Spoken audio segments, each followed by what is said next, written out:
kekuasaan atau jabatan atau status, melainkan demi pelayanan. Berapa lama masa tugas seorang prodiakon? Masa tugas prodiakon di paroki bersifat sementara, yaitu selama 3 tahun, dapat diperpanjang sesuai dengan kondisi dirinya sendiri dan kebijakan paroki. Prodiakon diharapkan berdomisili tetap di wilayah paroki. Perlu disadari dan diketahui bersama bahwa keterlibatan kaum awam menjadi prodiakon paroki dapat dilakukan oleh siapapun asalkan memenuhi kriteria atau persyaratan yang ditentukan. Apakah bisa dibedakan tugas pelayanan dan tugas sehari-hari seorang prodiakon? Keberadaan dan jati diri prodiakon paroki tidak dapat dilepaskan dari kehidupannya sehari-hari, baik dalam keluarga maupun sebagai anggota gereja dan anggota masyarakat. Keberadaan dan jati dirinya juga sangat ditentukan oleh orang lain yang hidup di sekitarnya. Hal ini berarti bahwa keberadaan dan jati dirinya dapat dinilai secara transparan dan jujur dan menyeluruh oleh umat beriman Katolik lainnya, baik dari sisi yang baik maupun sisi buruk hidupnya. Dengan demikian, akan kelihatan apakah hidupnya baik atau malah menjadi sandungan bagi yang lain. Keberadaan dan jati dirinya sungguh menjadi sorotan dan pembicaraan. Oleh sebab itu, sudah selayaknya kalau calon prodiakon paroki berupaya selalu menumbuh kembangkan aneka keutamaan yang mendukung kehidupan kesehariannya, khususnya sikap dan keteladanannya. Keteladanan ini sungguh penting dan diperlukan karena ia hidup di antara umat dan selalu tampil sebagai pemimpin dalam aneka peribadatan.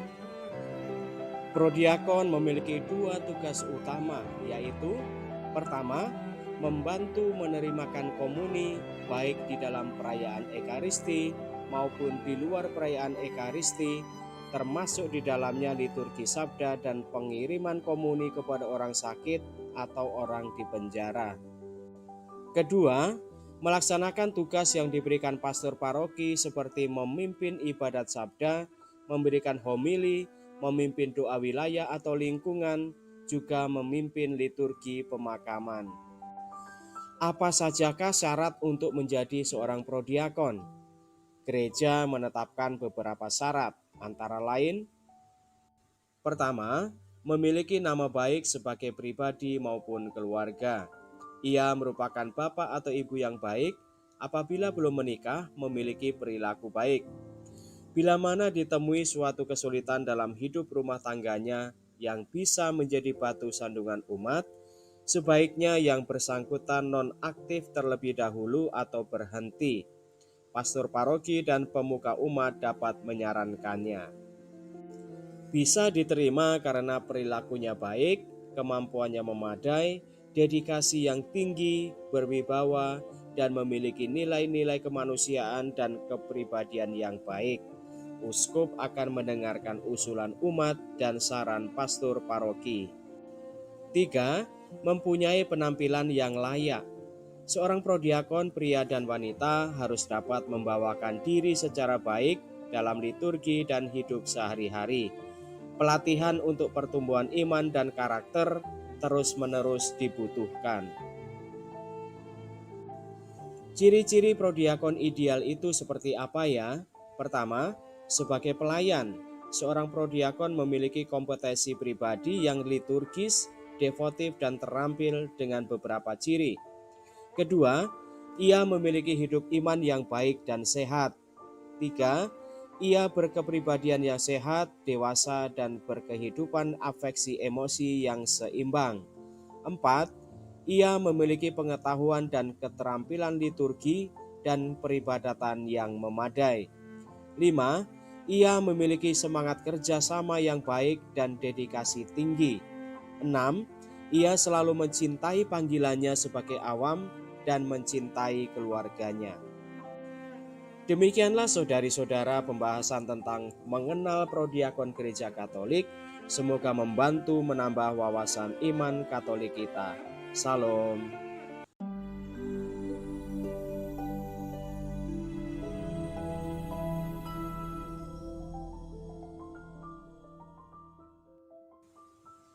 Saudari-saudara yang terkasih dalam Kristus, berjumpa kembali dalam katekesi digital singkat hari ini. Hari ini kita akan membahas tema mengenal prodiakon Gereja Katolik.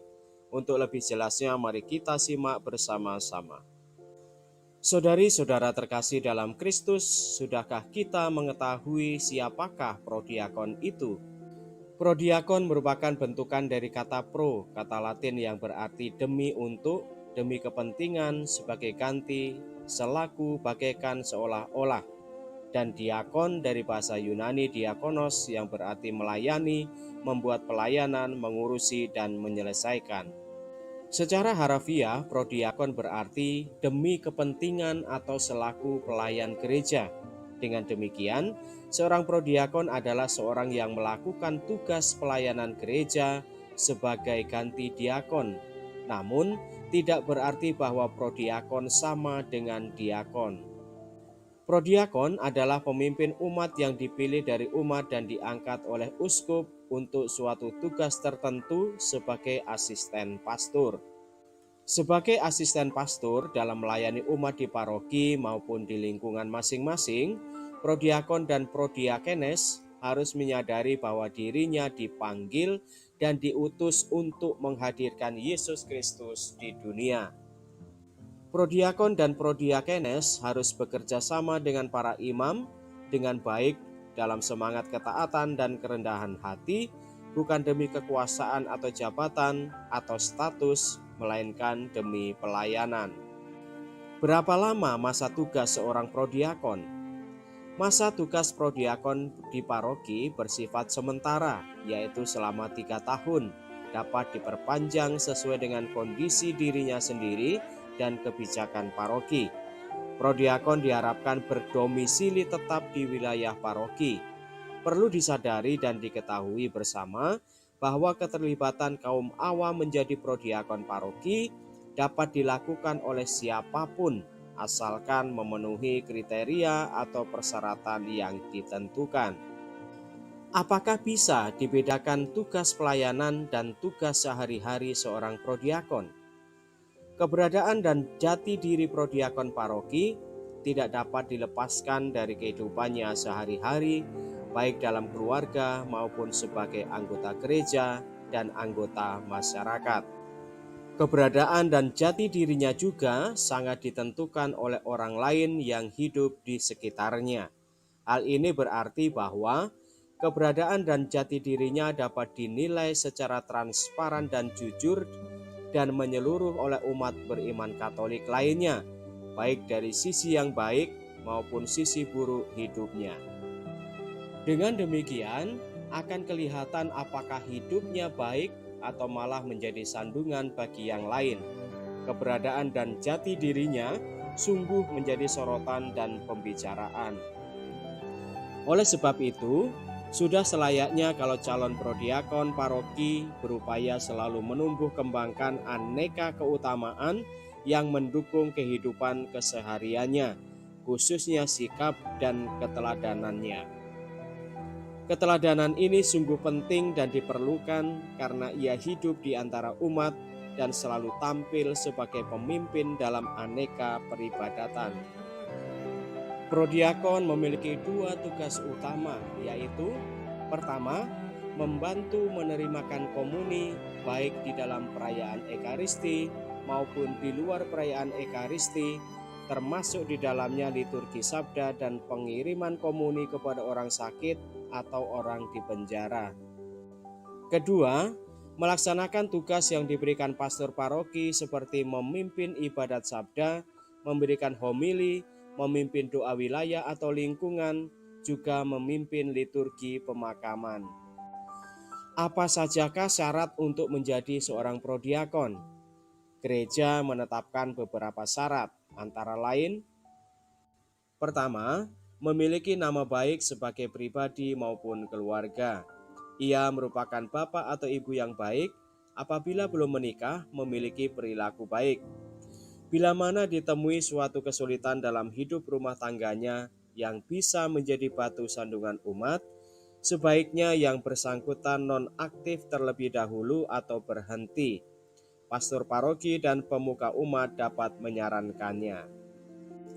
Bisa diterima karena perilakunya baik, kemampuannya memadai, dedikasi yang tinggi, berwibawa, dan memiliki nilai-nilai kemanusiaan dan kepribadian yang baik. Uskup akan mendengarkan usulan umat dan saran pastor paroki. 3. Mempunyai penampilan yang layak.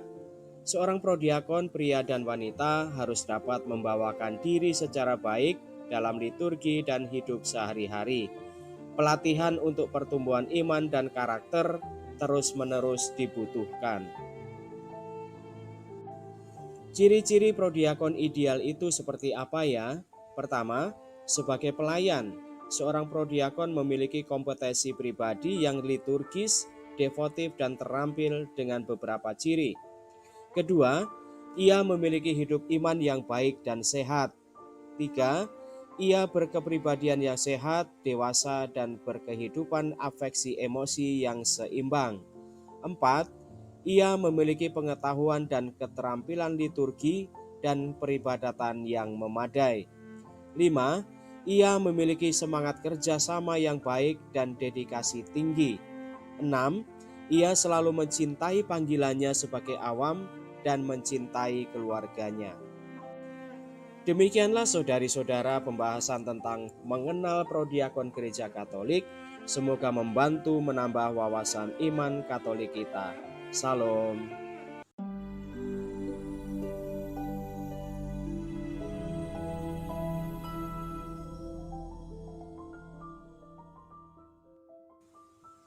Saudari-saudara yang terkasih dalam Kristus, berjumpa kembali dalam katekesi digital singkat hari ini. Hari ini kita akan membahas tema mengenal prodiakon Gereja Katolik. Untuk lebih jelasnya, mari kita simak bersama-sama. Saudari-saudara terkasih dalam Kristus, sudahkah kita mengetahui siapakah prodiakon itu? Prodiakon merupakan bentukan dari kata pro, kata Latin yang berarti demi untuk, demi kepentingan, sebagai ganti, selaku, bagaikan, seolah-olah. Dan diakon dari bahasa Yunani diakonos yang berarti melayani, membuat pelayanan, mengurusi, dan menyelesaikan. Secara harafiah, prodiakon berarti demi kepentingan atau selaku pelayan gereja. Dengan demikian, seorang prodiakon adalah seorang yang melakukan tugas pelayanan gereja sebagai ganti diakon. Namun, tidak berarti bahwa prodiakon sama dengan diakon. Prodiakon adalah pemimpin umat yang dipilih dari umat dan diangkat oleh uskup untuk suatu tugas tertentu sebagai asisten pastor. Sebagai asisten pastor dalam melayani umat di paroki maupun di lingkungan masing-masing, prodiakon dan prodiakenes harus menyadari bahwa dirinya dipanggil dan diutus untuk menghadirkan Yesus Kristus di dunia. Prodiakon dan prodiakenes harus bekerja sama dengan para imam dengan baik dalam semangat ketaatan dan kerendahan hati, bukan demi kekuasaan atau jabatan atau status, melainkan demi pelayanan. Berapa lama masa tugas seorang prodiakon? Masa tugas prodiakon di paroki bersifat sementara, yaitu selama 3 tahun, dapat diperpanjang sesuai dengan kondisi dirinya sendiri dan kebijakan paroki. Prodiakon diharapkan berdomisili tetap di wilayah paroki. Perlu disadari dan diketahui bersama bahwa keterlibatan kaum awam menjadi prodiakon paroki dapat dilakukan oleh siapapun asalkan memenuhi kriteria atau persyaratan yang ditentukan. Apakah bisa dibedakan tugas pelayanan dan tugas sehari-hari seorang prodiakon? Keberadaan dan jati diri prodiakon paroki tidak dapat dilepaskan dari kehidupannya sehari-hari, baik dalam keluarga maupun sebagai anggota gereja dan anggota masyarakat. Keberadaan dan jati dirinya juga sangat ditentukan oleh orang lain yang hidup di sekitarnya. Hal ini berarti bahwa keberadaan dan jati dirinya dapat dinilai secara transparan dan jujur dan menyeluruh oleh umat beriman Katolik lainnya, baik dari sisi yang baik maupun sisi buruk hidupnya. Dengan demikian, akan kelihatan apakah hidupnya baik atau malah menjadi sandungan bagi yang lain. keberadaan dan jati dirinya sungguh menjadi sorotan dan pembicaraan. Oleh sebab itu, sudah selayaknya kalau calon prodiakon paroki berupaya selalu menumbuh kembangkan aneka keutamaan yang mendukung kehidupan kesehariannya, khususnya sikap dan keteladanannya. Keteladanan ini sungguh penting dan diperlukan karena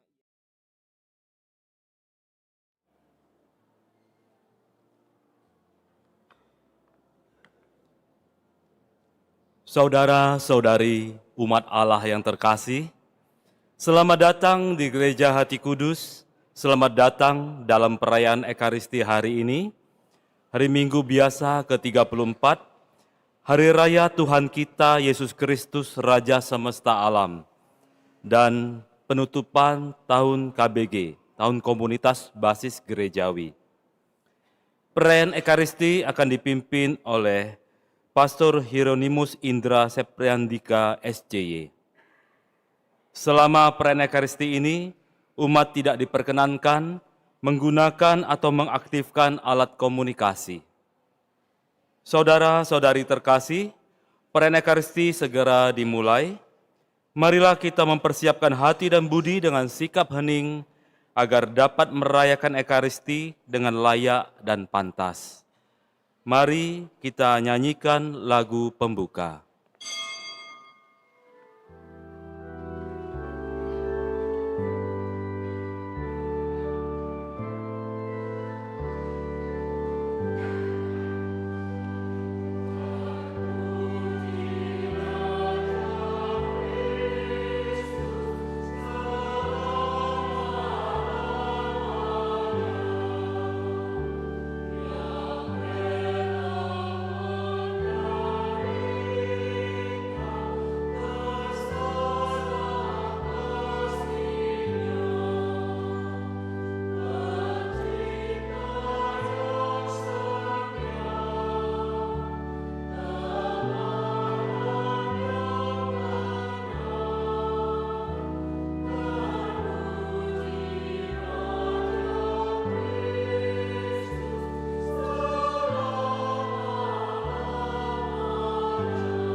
Intensi untuk misa kita pagi hari ini, kita berdoa bagi keselamatan jiwa Hilaria Lena yang berpulang ke rumah Bapa 5 tahun yang lalu.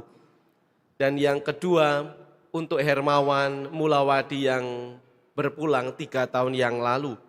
Kita mohon agar Allah dengan rahmat belas kasih dan kerahimannya berkenan menerima kedua saudara kita ini dalam pangkuan kerajaannya. Dalam nama Bapa dan Putra dan Roh Kudus. Amin. Tuhan bersamamu dan bersama rohmu. Para suster, saudara-saudari, rekan-rekan muda, anak-anak yang terkasih, selamat pagi. Pagi, Romo. Pada hari ini kita bersama dengan seluruh gereja merayakan Hari Raya Tuhan kita Yesus Kristus, Raja Semesta Alam, sekaligus menjadi tanda kita mengakhiri tahun liturgi. Tahun liturginya apa tahun ini? Ada A, B, C. Yang mana mau pilih?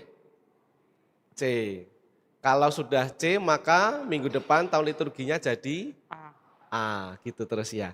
Diakhiri dengan hari raya ini dan juga sekaligus untuk Kuskupan Agung kita, Kuskupan Agung Palembang, kita bersama-sama hendak menutup tahun Ardas kita, tahun komunitas basis gerejawi pada hari ini. Dan di gereja induk, di gereja katedral di jam 7 tadi juga sudah bersama-sama dengan Bapak Uskup mengakhiri tahun KBG di tahun ini. Yang ditutup tahunnya bukan KBG-nya. KBG-nya masih tetap jalan, terus akan kita buat. Yang ditutup adalah segala proses berkaitan dengan mungkin latihan dan seterusnya untuk fasilitator dan seterusnya. Tetapi proses dinamika kita di komunitas basis masih akan terus kita lakukan.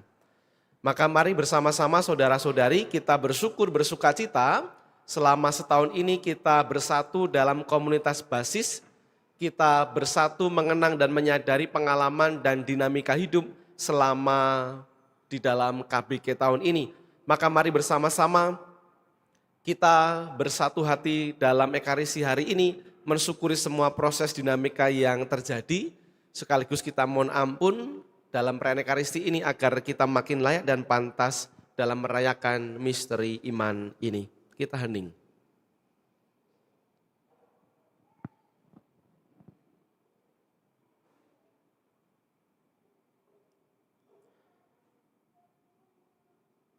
Tuhan Yesus Kristus, Engkaulah Raja semesta alam, Engkaulah Putra Allah, Pencipta langit dan bumi.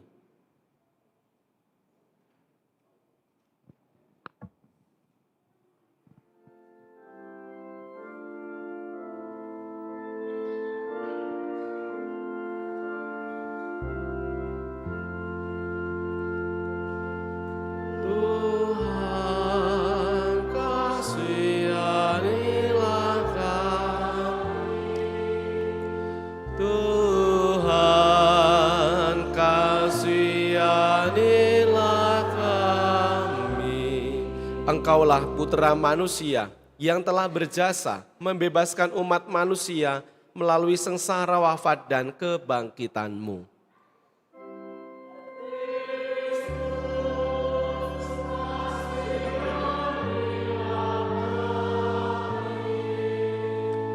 Kristus, kasihanilah kami. Engkaulah Putra sulung yang pertama-tama bangkit dari alam maut dan kini dimuliakan di sisi Bapa sebagai pengantara kami.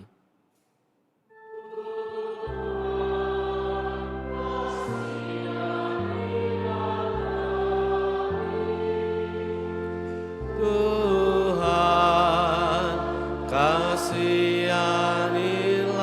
kami. Semoga Allah yang Maha Kuasa mengasihi kita, mengampuni dosa kita dan mengantar kita ke hidup yang kekal. Amin. Kemuliaan kepada Allah di surga.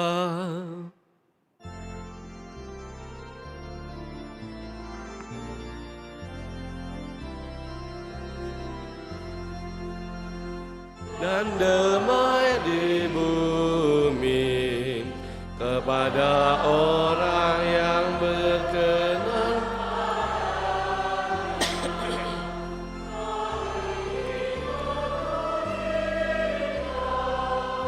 Kami melurkan Dikau, kami menyembah Dikau, kami memuliakan Dikau. Kami bersyukur kepadamu karena kemuliaan-Mu yang besar. Ya Tuhan Allah Raja Surgawi, Allah Bapa yang Maha Kuasa. Ya Tuhan Yesus Kristus, Putra yang tunggal, ya Tuhan alam, Anak domba Allah, Putra Bapa. Kau yang menghapus dosa-dosa dunia.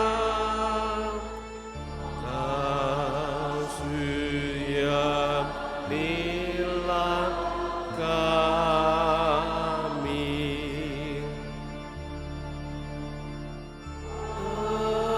Engkau yang menghapus dosa-dosa dunia. Kabulkanlah doa kami. Engkau yang duduk di sisi Kasihanilah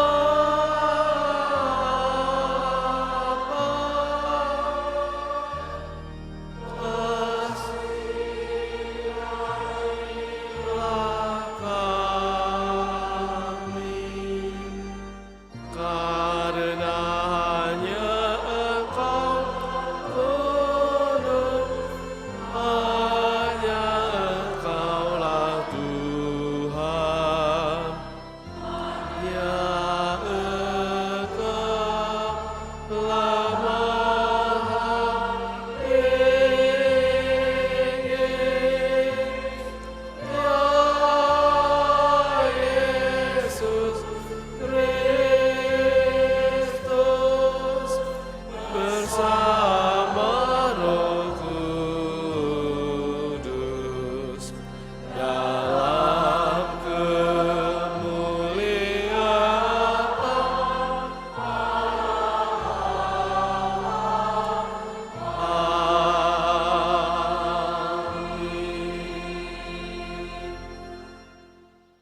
Marilah berdoa. Kita sejenak hening, kita sampaikan juga intensi-intensi pribadi kita.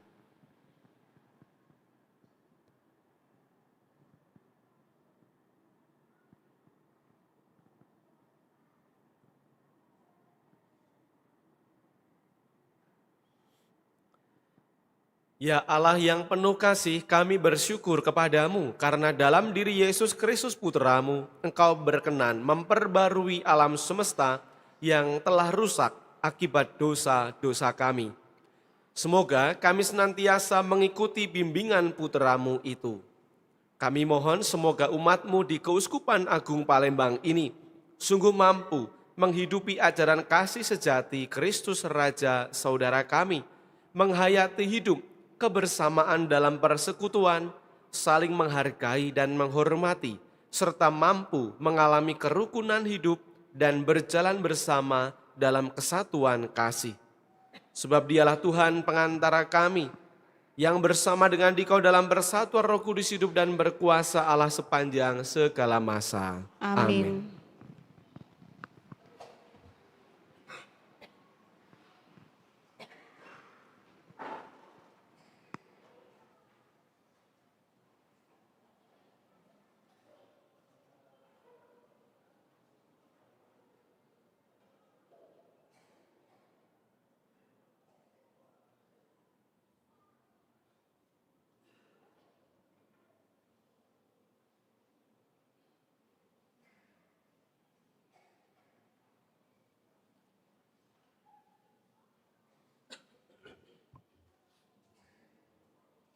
Bacaan dari kitab kedua Samuel.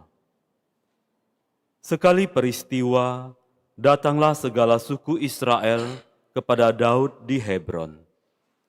Mereka itu berkata, "Ketahuilah, kami ini darah dagingmu. Telah lama, yakni ketika Saul masih memerintah atas kami, engkaulah yang memimpin segala gerakan orang Israel. Lagi pula Tuhan telah berfirman kepadamu, engkaulah yang harus menggembalakan umatku Israel, dan engkaulah yang menjadi raja atas Israel." Maka datanglah semua tua-tua Israel menghadap Daud di Hebron. Lalu Daud mengadakan perjanjian dengan mereka di sana, di hadapan Tuhan. Kemudian mereka mengurapi Daud menjadi raja atas Israel. Demikianlah sabda Tuhan. Syukur kepada Allah.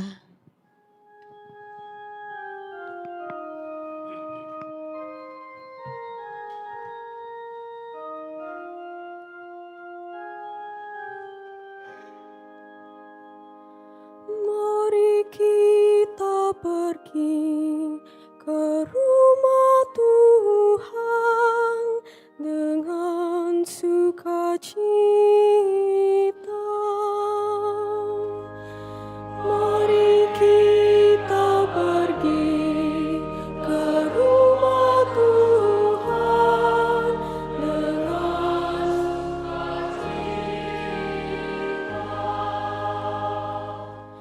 Aku bersukacita ketika orang berkata kepadaku, mari kita pergi ke rumah Tuhan. Sekarang kaki kami berdiri di pintu gerbangmu, hai Yerusalem. Mari kita pergi ke rumah Tuhan dengan sukacita.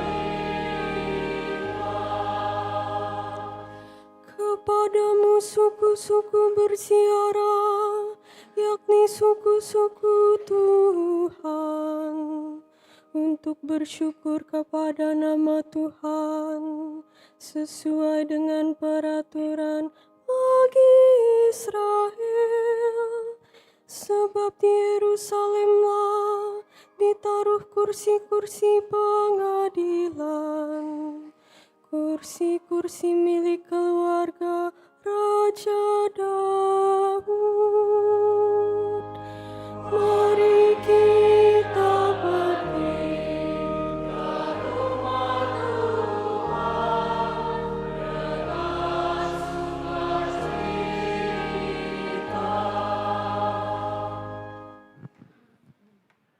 Bacaan dari surat Rasul Paulus kepada jemaat di Kolose. Saudara-saudara, semoga kamu mengucap syukur dengan sukacita kepada Bapa, yang membuat kamu layak mendapat bagian dalam apa yang ditentukan untuk orang-orang kudus di dalam kerajaan terang. Ia telah melepaskan kita dari kuasa kegelapan dan memindahkan kita ke dalam kerajaan anaknya yang terkasih. Di dalam Kristus itulah kita memiliki penebusan kita, yaitu pengampunan dosa. Kristus adalah gambar Allah yang tidak kelihatan. Dia adalah yang sulung, yang lebih utama dari segala yang diciptakan, karena di dalam Dialah telah diciptakan segala sesuatu yang ada di surga dan yang ada di bumi, yang kelihatan dan yang tidak kelihatan, baik singgasana maupun kerajaan, baik pemerintah maupun penguasa.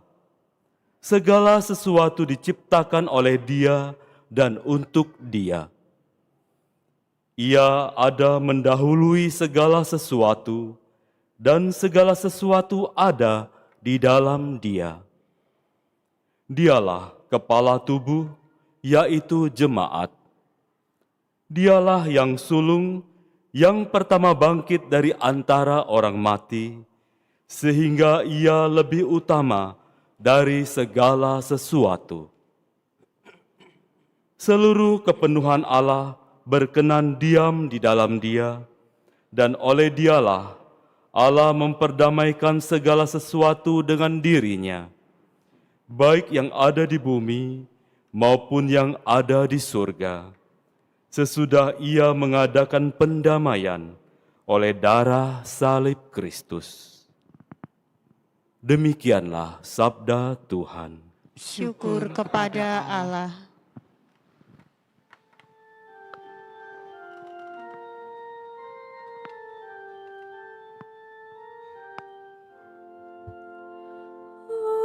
Haleluya, haleluya, haleluya.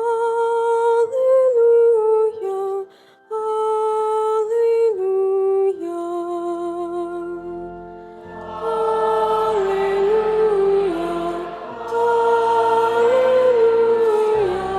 haleluya. Diberkatilah Dia yang datang dalam nama Tuhan. Diberkatilah kerajaan yang datang, kerajaan Bapa kita Daud.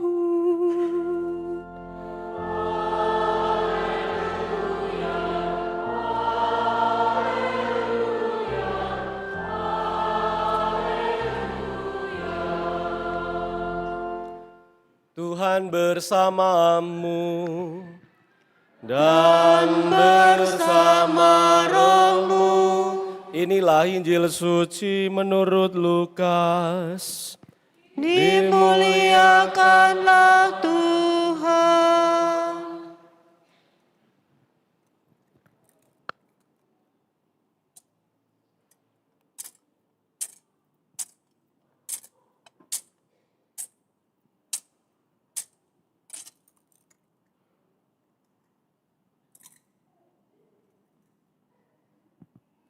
Ketika Yesus digantung di salib, pemimpin-pemimpin bangsa Yahudi mengejeknya. Orang lain Ia selamatkan, biarlah sekarang Ia menyelamatkan dirinya sendiri, jika Ia adalah Mesias, orang yang dipilih Allah. Juga prajurit-prajurit mengolok-olok Dia. Mereka menawarkan anggur asam kepadanya dan berkata, "Jika engkau raja orang Yahudi, selamatkanlah dirimu." Ada juga tulisan di atas kepalanya, "Inilah raja orang Yahudi." Salah seorang dari penjahat yang digantung itu menghujat Yesus, katanya, "Bukankah engkau Kristus? Selamatkanlah dirimu dan kami." Tetapi penjahat yang seorang lagi menegur dia, "Tidakkah engkau takut kepada Allah? Sebab engkau menerima hukuman yang sama. Kita memang selayaknya dihukum, sebab kita menerima balasan yang setimpal dengan perbuatan kita. Tetapi orang ini tidak berbuat sesuatu yang salah." Lalu ia berkata kepada Yesus, Yesus, ingatlah aku apabila engkau datang sebagai raja. Kata Yesus kepadanya, aku berkata kepadamu, sesungguhnya pada hari ini juga engkau akan ada bersama-sama dengan aku di dalam Firdaus. Demikianlah sabda Tuhan. Terpujilah Kristus.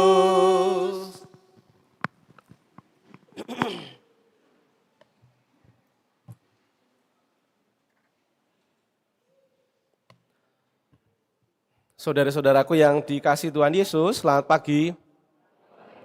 Semoga sehat semuanya. Amin. Lancar? Usahanya sukses? Utang berkurang? Amin. Biasanya bicara utang, kok utang ya? Itu juga karena anaknya suka jajan. Wah. Jangan dilihatin anaknya di sampingnya, marah nanti, jangan langsung gitu ya. Jajannya itu untuk orang yang memang ekonominya belum mapan, jajannya itu hanya seputar sekolah itu ya, SD, SMP. Banyak pedagang yang tahu bahwa kalau anaknya merengek pada orang tua, pasti orang tua kasih duit untuk jajan. Nah, maka kemungkinan itulah yang membuat banyak pedagang itu ada di sekitar sekolahan. Apa aja pedagangnya? Cilok, telur gulung, sosis bakar, sosis goreng, bakso tusuk, bakso kuah minik, cilor, somai, batagor mini, martabak mini, otak-otak, dan seterusnya. Kok apal? Survei. Survei. Dan jajan juga. Yang menarik adalah ini kan rame memang. Kita sudah tidak bicara soal utang lah ya, sensitif.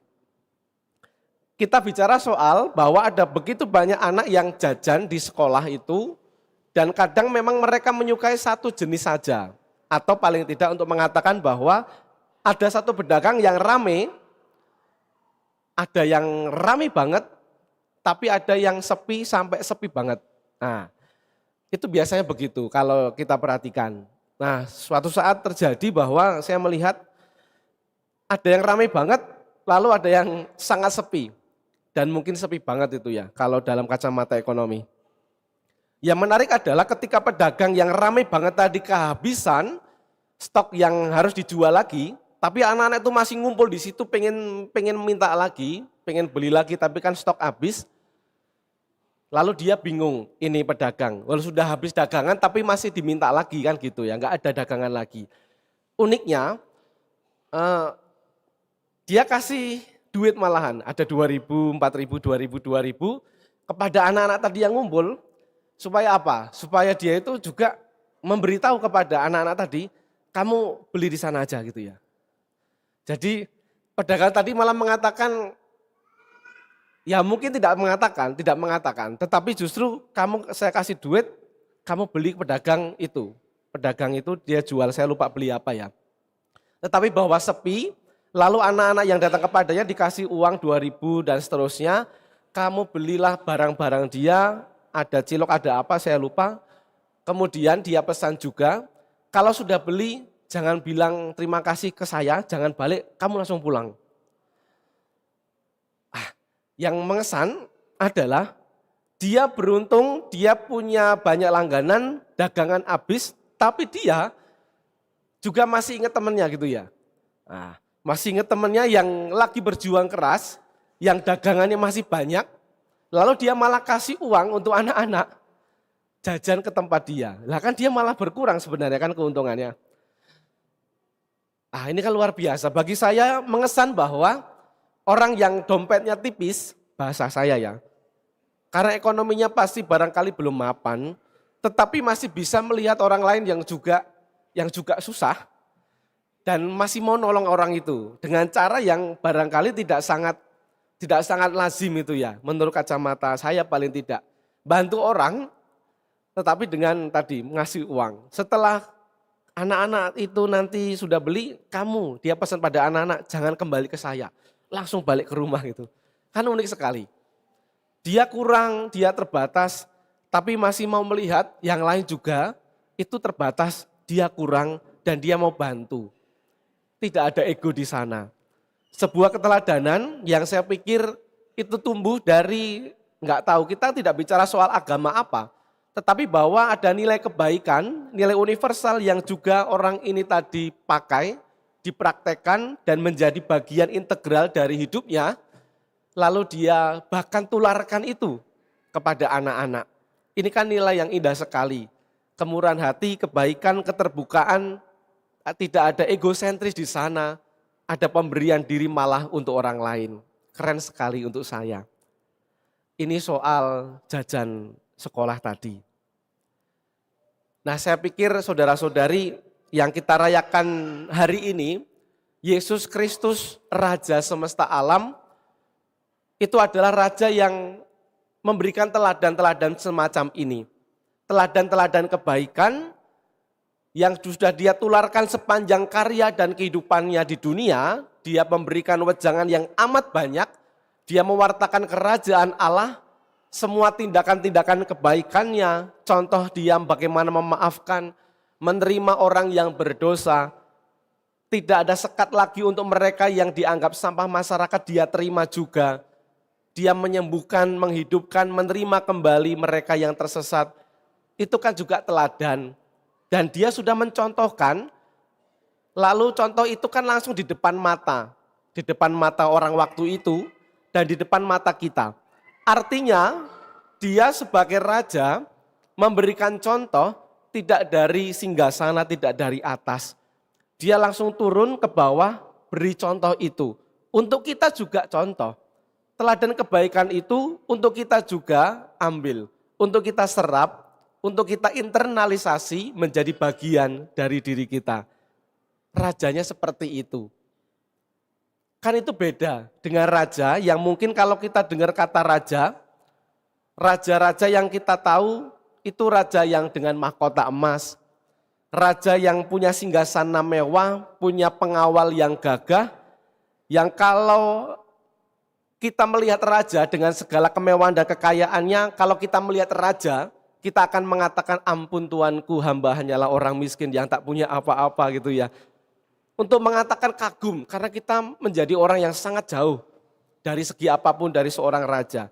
Dan yang paling utama saya pikir adalah ketika kita bicara soal raja, yang paling umum kita rasakan adalah raja itu jauh. Raja itu jauh. Dan juga berbau dengan kemewahan. Sudah jauh, artinya ada jarak dengan rakyat, tetapi juga ada kemewahan. Ketika jauh itu berarti kan kalau kita mau ketemu izin dulu itu ya. Buat janji dulu seperti dengan Romo gitu ya. Ribet amat mau ketemu Romo aja ya. Ini raja itu, kayak raja-raja kecil aja di paroki gitu ya.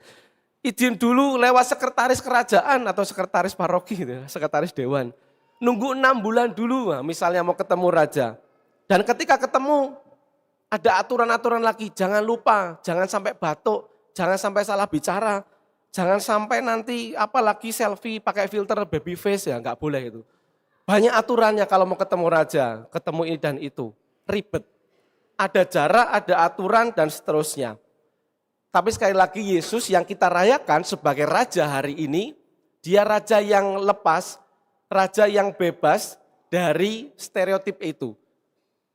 Lepas dari itu tadi, raja yang beda total dengan pandangan-pandangan tadi yang saya sebutkan di atas. Dia raja yang duduk tidak di istana dengan emas 12 kilo juga enggak, disambut dengan karpet merah juga enggak. Lalu dalam Injil hari ini, kita justru melihat Yesus sebagai raja yang mahkotanya apa? Mahkotanya, kalau kita beli di keranjang kuning, itu ada mahkota duri. Mahkotanya bukan emas tapi duri.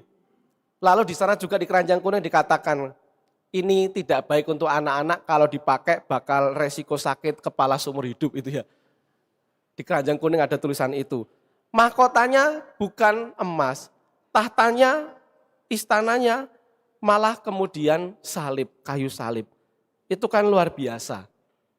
Beda total dengan raja yang kemudian ada dalam pikiran kita yang normal biasanya ada. Maka saudara-saudari yang terkasih, yang luar biasa, Injil tadi juga memberikan informasi, orang lain marah, orang lain frustrasi, menyumpahi dunia, Yesus kan malah mengatakan, Bapa ampunilah mereka karena mereka nggak tahu apa yang mereka buat. Ketika orang lain marah itu ya, dia malah buat itu. Dan ketika ada tadi juga seorang pencuri, yang adalah sampah masyarakat, malah kemudian dia mengatakan, hari ini juga kamu bersama-sama dengan aku dalam Firdaus. Itulah Yesus. Dia mengatakan, ayo ikut aku, ayo ikut aku. Syaratnya kan gampang sekali. Ikut Yesus, masuk kerajaan Allah, masuk Firdaus, langsung dibilang ikut aku. Simple banget, tanpa birokrasi, tanpa ribet, tanpa syarat, selain pertobatan dan iman. Ya syarat juga memang, tetapi kan itu sudah ada. Sarananya ada. Iman juga sudah dianugerahkan. Cukup. Maka mengikuti dia sampai masuk dalam kerajaannya, dalam Firdaus tadi, simple tanpa birokrasi, syaratnya pertobatan dan iman. Namun lucunya, dia sudah kasih semua teladan tadi, teladan iman dan semuanya untuk kita mengarah kepada kerajaan. Tetapi Yesus yang sudah sedemikian dekat, kasih contoh untuk kita, malah untuk kita malah mengambil jarak. Dia mau dekat, kita malah jauh. Dia mau menghampiri kita, beri contoh teladan di depan mata kita malah membuat Yesus semakin jauh, gak mau didekati. Contohnya apa? Yesus mau mendekati, tapi kita malah menjauh. Contohnya muncul dalam kalimat, ya iyalah, Yesus bisa sabar. Dia Tuhan, lah aku manusia. Itu tanda kita mau menjauh dari Yesus. Dia mau dekat kasih contoh teladan, tapi kita membuat jarak untuk dia. Memangnya aku Yesus? Nggak bisa dong aku sebaik dia. Lah. Atau yang ketiga, aku berdosa ya wajar. Lah malaikat aja jatuh dalam dosa, kan aku bukan Tuhan dan seterusnya. Itu adalah pembelaan, dalam arti lain Yesus jangan deket-deket ya. Kalau kamu dekat, aku harus berubah, itu berat. Nah itu loh, dia mendekat tapi kita menjauh. Dengan kalimat-kalimat tadi, tetapi dengan inti sebenarnya kalau kita mendekat, dia memberi contoh, kalau kita sangat dekat, kita ada ketakutan nanti berubah. Dan itu enggak gampang, karena enggak gampang kita mau dekat-dekat sama dia. Maka saudara-saudari yang terkasih, karena dia sudah dekat, dia tak ada jarak dengan kita, maka mari kita seperti yang dia selalu bilang, mari ikut aku, belajarlah. Dia sudah memberi banyak pelajaran, maka pertanyaannya ketika sudah ada banyak teladan dan pelajaran dari dia sudah dekat, maka pertanyaan sederhana untuk kita, kalau dia adalah raja yang juga mengampuni, maukah kita juga mencoba pelan-pelan memaafkan? Kalau raja kita juga sudah kasih teladan melayani, maukah kita tolong orang, memberi waktu, walau capek, walau dompet tipis. Seperti cerita tadi, penjual yang kasih uang untuk anak-anak beli jajanan pedagang lain. Kalau kita kekurangan, masih aja ada kesempatan untuk memberi. Kalau raja kita juga sudah turun dari surga, kepalungan dan salib, maukah kita juga turun dari ego kita, dari gengsi kita, dari sikap aku yang benar dan seterusnya. Maka saudara-saudari, kita nggak diminta untuk sempurna langsung hari ini, kita diminta untuk pelan-pelan saja, sedikit demi sedikit, untuk sedikit lebih sabar, sedikit lebih untuk bisa mengampuni, sedikit belajar jujur, sedikit untuk bisa peduli, dan sedikit demi sedikit untuk seperti dia, semakin dekat dengan teladan dia. Maka mari mohon rahmat agar kita pelan-pelan sedikit demi sedikit menyerupai sang raja yang udah sungguh-sungguh dekat memberikan keteladanan itu untuk kita. Berkat Tuhan bagi kita semua. Amin. Mari kita berdiri, kita berbarui iman kita.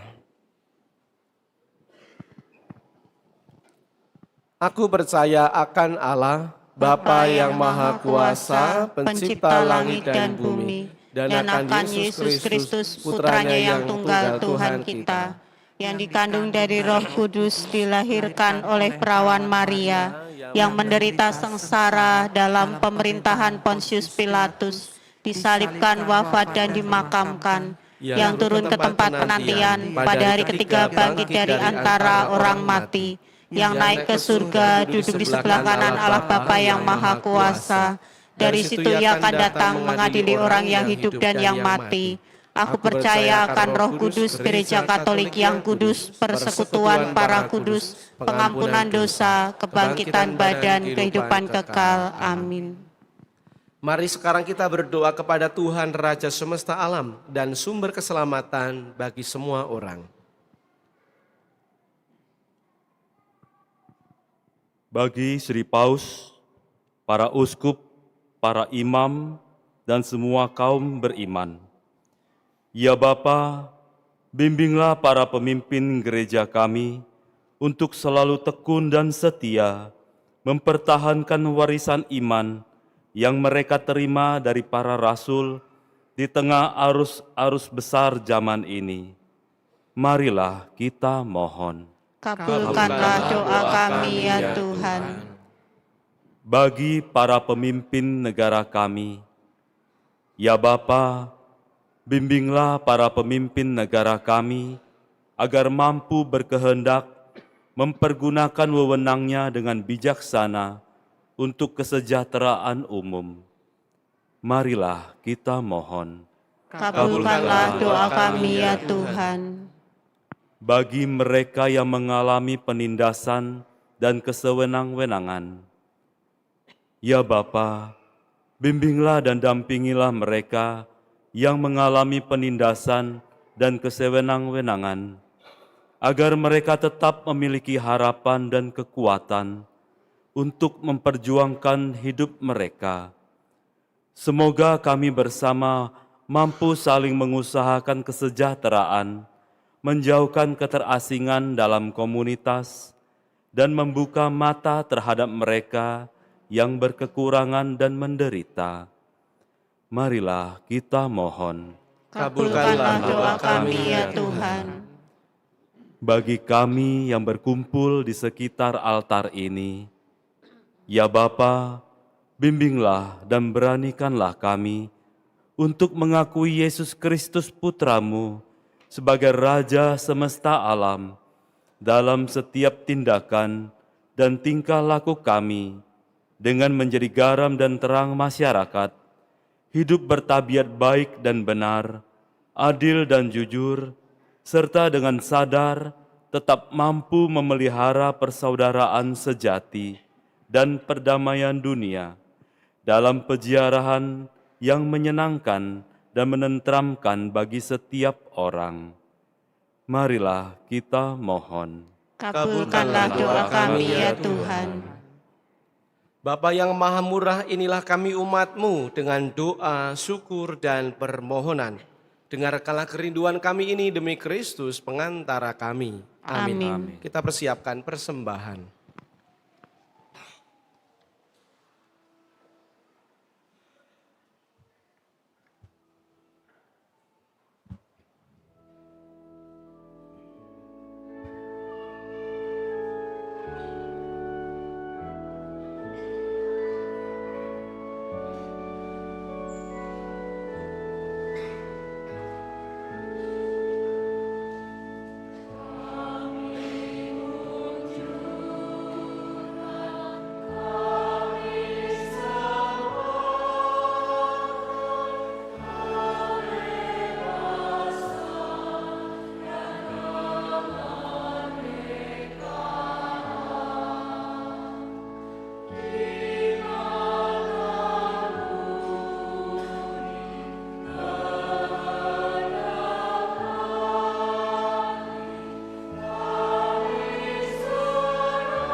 Saudara-saudaraku terkasih, berdoalah supaya persembahanku dan persembahanmu ini berkenan pada Allah Bapa yang Maha Kuasa. Semoga persembahan diterima demi kemuliaan Tuhan dan keselamatan kita, serta seluruh umat Allah yang kudus. Allah Bapa yang Maha Kudus, bantulah kami untuk mengalami pendamaian dengan Dikau dan sesama berkat persembahan roti dan anggur ini dengan pengantaraan Kristus Tuhan kami. Amin. Tuhan bersamamu dan bersama rohmu. marilah mengarahkan hati kepada Tuhan. Sudah kami arahkan. Marilah bersyukur kepada Tuhan Allah kita. Sudah layak dan sepantasnya. Sungguh pantas dan benar, layak dan menyelamatkan bahwa kami selalu dan dimanapun bersyukur kepadamu Tuhan Bapa yang kudus, Allah yang maha kuasa dan kekal. Dengan minyak yang membawa sukacita, Engkau telah mengurapi putra tunggalmu Tuhan kami Yesus Kristus, Imam abadi dan Raja semesta alam, agar ia melaksanakan karya penebusan umat manusia dengan mempersembahkan dirinya di altar salib sebagai kurban pendamaian yang tak bercela. Dan setelah seluruh ciptaan ditaklukkan di bawah kuasanya, ia menyerahkan kehadiratmu Allah yang maha kuasa, kerajaan yang kekal dan semesta, kerajaan kebenaran dan kehidupan, kerajaan kekudusan dan karunia, kerajaan keadilan, kasih dan damai. Dari sebab itu bersama para malaikat dan malaikat agung, bersama singgasana dan penguasa, serta seluruh bala tentara surgawi, kami memadahkan mada kemuliaan bagimu dengan bernyanyi.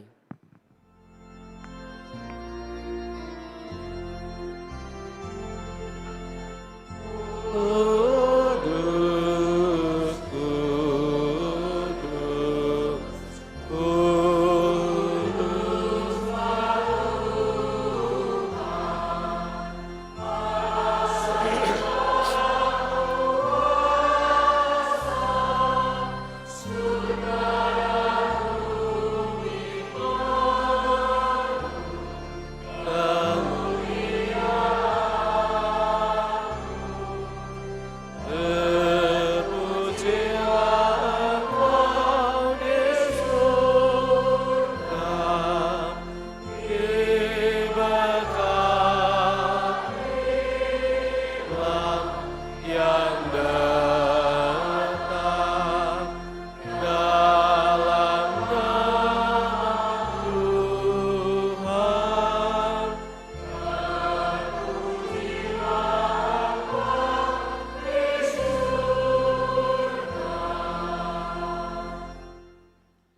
Sungguh kuduslah Engkau Tuhan, sumber segala kekudusan. Maka kami mohon kuduskanlah persembahan ini dengan pencurahan roh-Mu, agar bagi kami menjadi tubuh dan darah Tuhan kami Yesus Kristus. Ketika dia diserahkan untuk menanggung sengsara dengan rela, dia mengambil roti, dan sambil mengucap syukur dia memecah-mecahkan, lalu memberikannya kepada murid-muridnya seraya berkata, "Terimalah dan makanlah kamu semua, inilah tubuhku yang diserahkan bagimu."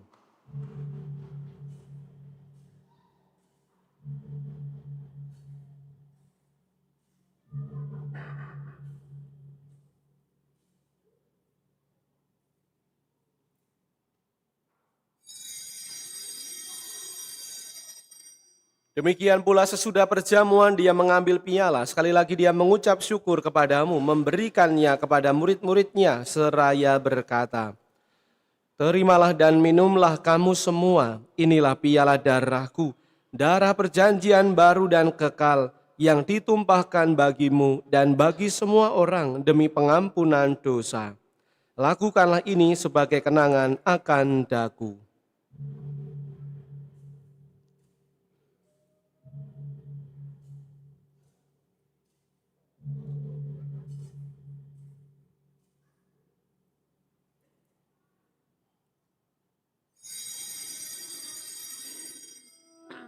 Agunglah misteri iman kita, penyelamat dunia. Selamatkanlah kami,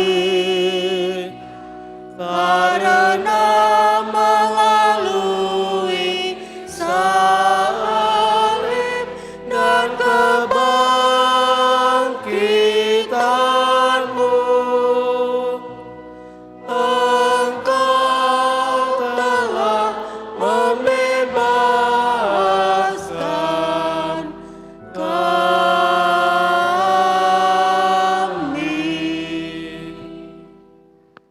Sambil mengenangkan wafat dan kebangkitan Kristus, kami mempersembahkan kepadamu Bapa roti kehidupan dan piala keselamatan. Kami bersyukur sebab kami Engkau anggap layak menghadap Engkau dan berbakti kepadamu, dan kami mohon, semoga kami yang menerima tubuh dan darah Kristus dihimpun menjadi satu umat oleh Roh Kudus. Ingatlah Tuhan akan gereja-Mu yang tersebar di seluruh bumi, agar Engkau menyempurnakannya dalam cinta kasih, dalam persatuan dengan Paus kami, Leo ke-14, dan Uskup Agung kami Yohanes, serta Aloysius, Uskup Emeritus, dan semua rohaniwan. Ingatlah juga akan saudari-saudara kami yang telah meninggal dengan harapan akan bangkit, terutama yang kami doakan dalam Ekaristi ini bagi jiwa Hilaria Lena dan Hermawan Mulawadi, serta saudari-saudara kami yang kami doakan dalam intensi-intensi kami. Juga akan semua orang yang telah berpulang dalam kerahiman-Mu, terimalah mereka semua dalam cahaya wajah-Mu. Kami mohon kasihanilah kami semua agar kami Engkau terima dalam kebahagiaan abadi bersama Santa Perawan Maria, Bunda Allah, Santo Yosef mempelainya, para rasul dan semua orang kudus sepanjang masa yang hidupnya berkenan padamu. Semoga kami pun Engkau perkenankan, turut serta memuji dan memuliakan Dikau dengan pengantaraan Yesus Kristus Putra-Mu. Dengan pengantaraan Dia, bersama Dia dan dalam Dia, bagi-Mu Allah Bapa yang Maha Kuasa, dalam persekutuan dengan Roh Kudus, segala hormat dan kemuliaan sepanjang segala masa. Amin. Amin. Amin.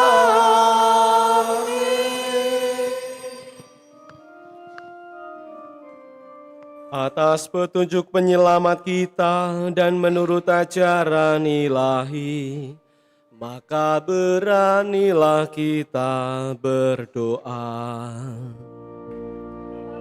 Kami yang ada di surga,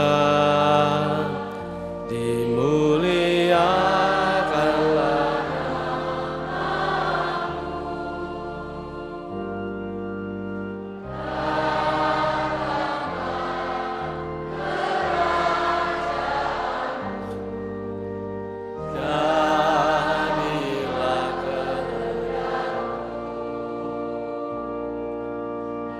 atas bumi seperti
Tuhan kami, mohon bebaskanlah kami dari segala yang jahat, sudilah memberi damai sepanjang hidup kami, supaya kami yang telah dikuatkan oleh kelimpahan belas kasih-Mu, bebas dari dosa, dijauhkan dari segala gangguan, sambil menantikan harapan yang membahagiakan, kedatangan penyelamat kami, Yesus Kristus. Sebab Engkaulah Raja yang mulia dan berkuasa untuk selama-lamanya. Tuhan Yesus Kristus, Engkau bersabda kepada para rasul-Mu, damai-Ku kutinggalkan bagimu, damai-Ku kuberikan kepadamu. Janganlah memperhitungkan dosa kami, tetapi perhatikanlah iman gereja-Mu, dan berilah kami damai dan kesatuan sesuai dengan kehendak-Mu. Engkau yang hidup dan meraja sepanjang segala masa. Amin. Semoga damai Tuhan selalu bersamamu. Dan bersama rohmu. Damai Kristus.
Saudara-saudara terkasih, lihatlah anak domba Allah, lihatlah Dia yang menghapus dosa dunia. Berbahagialah kita yang diundang dalam perjamuan anak domba. Tuhan, saya tidak pantas Tuhan datang pada saya, tetapi bersabdalah saja, maka saya akan sembuh. Tubuh Kristus menuntun kita menuju hidup yang kekal. Amin.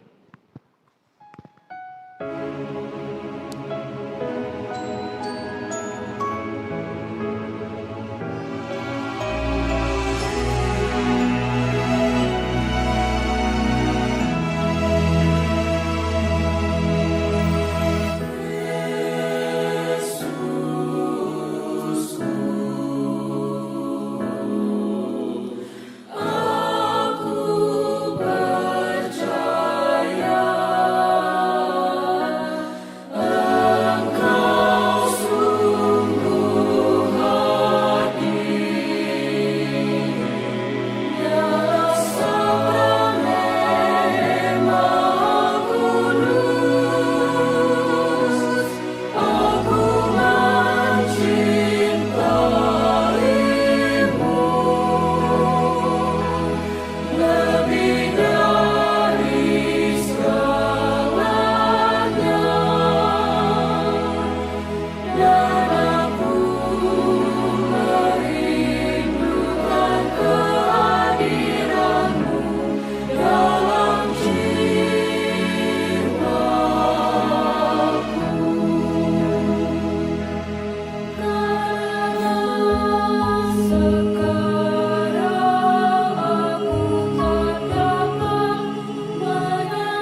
Tuhan akan bertahta sebagai Raja untuk selama-lamanya. Tuhan akan memberkati umat-Nya dengan damai sejahtera.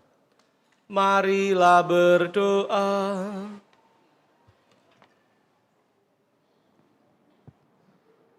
Allah Bapa yang Maha Kuasa, kami bersyukur atas kehadiran Putra-Mu di tengah-tengah kami untuk membimbing dan merajai hidup kami. Hadirlah dalam persekutuan umat-Mu, dan Engkaulah yang merajai hidup kami dalam bersekutu di dalam nama-Mu.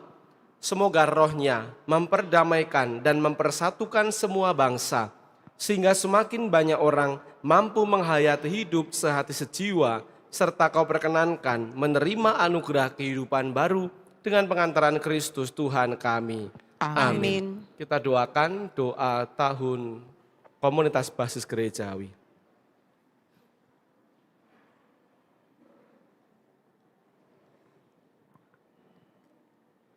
Ya Allah yang Maha Rahim, dalam diri Yesus Kristus Putra-Mu, Engkau telah menebus dosa-dosa kami.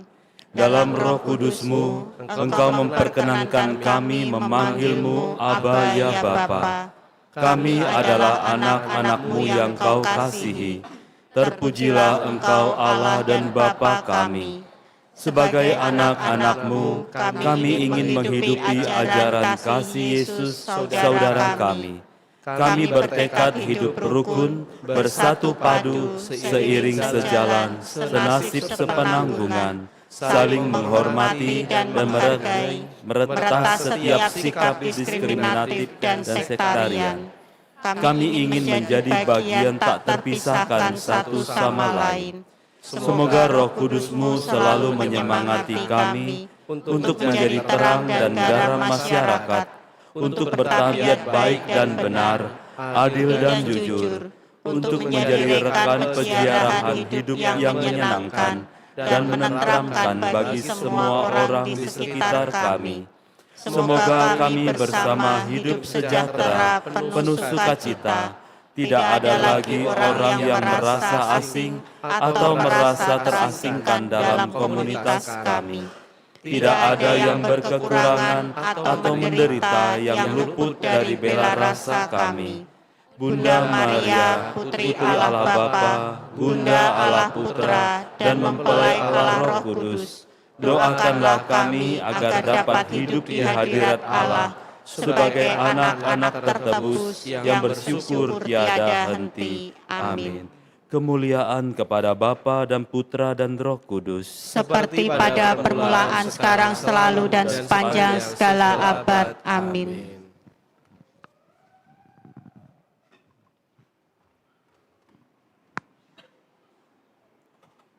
Warta Gereja 23 November 2025.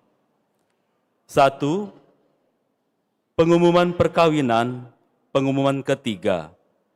Akan menerima sakramen perkawinan Fulgensius Doni dan Brigita Chelsea Wijaya pada hari Sabtu 29 November 2025 di Gereja Katedral Santa Maria Palembang. Umat yang mengetahui adanya halangan dapat menghubungi pastor paroki. 2. Pendaftaran misdinar. Dibuka bagi anak minimal kelas 6 SD dan sudah menerima komuni pertama.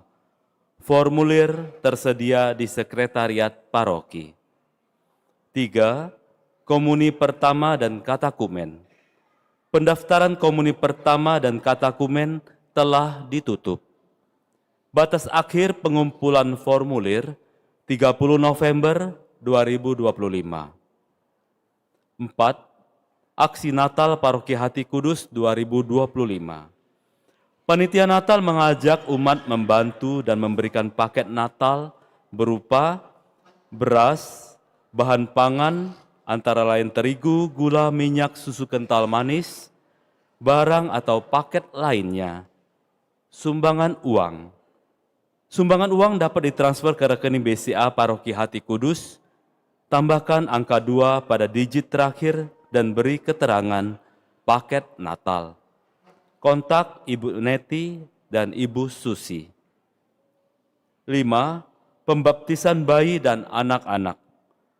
pada hari Minggu tanggal 21 Desember 2025 pukul 11 sampai dengan selesai.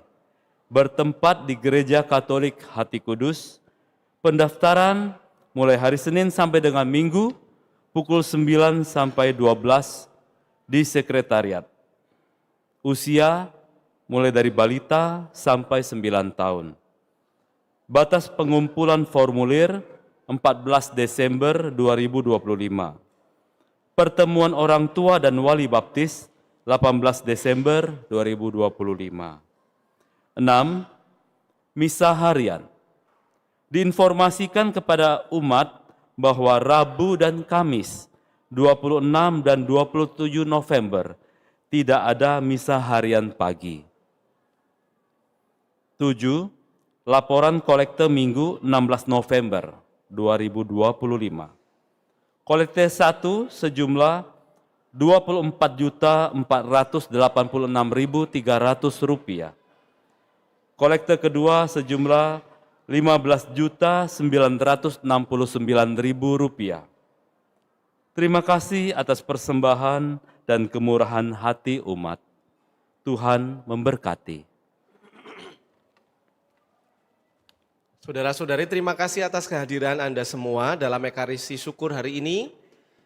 Terima kasih sudah berpartisipasi, terlibat aktif dalam seluruh rangkaian Ekaristi ini, dan juga terima kasih untuk para petugas liturgi yang sudah berlatih, mempersiapkan diri, mempersembahkan dirinya untuk Ekaristi hari ini, kor dari Fransiskus Xaverius, dan lektor organisnya, juga lektor dan pemazmur, lalu tata laksana, teman-teman misdinar, dekorator, multimedia, sound system, koster, para prodiakon, dan PIC yang bertanggung jawab untuk liturgi hari ini.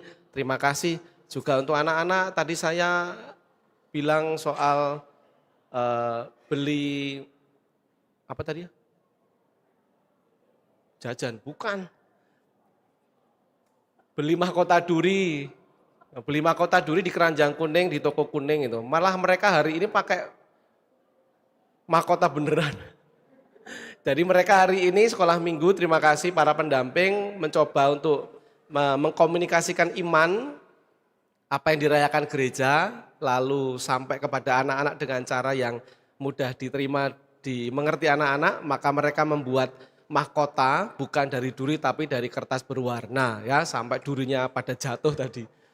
Terima kasih sudah membantu gereja memperkenalkan iman bagi anak-anak kita. Mari kita akhiri Ekaristi ini dengan berdiri, kita mohon berkat.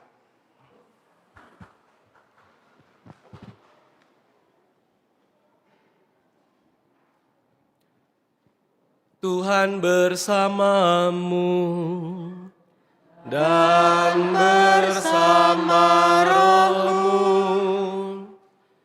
Tuhan, kami mohon semoga umat beriman bersuka cita karena ditopang oleh tangan-Mu dan sambil berkembang dalam penghayatan hidup Kristiani, semoga mereka bergembira dalam kebajikan sekarang dan di masa yang akan datang dengan pengantaran Kristus Tuhan kami.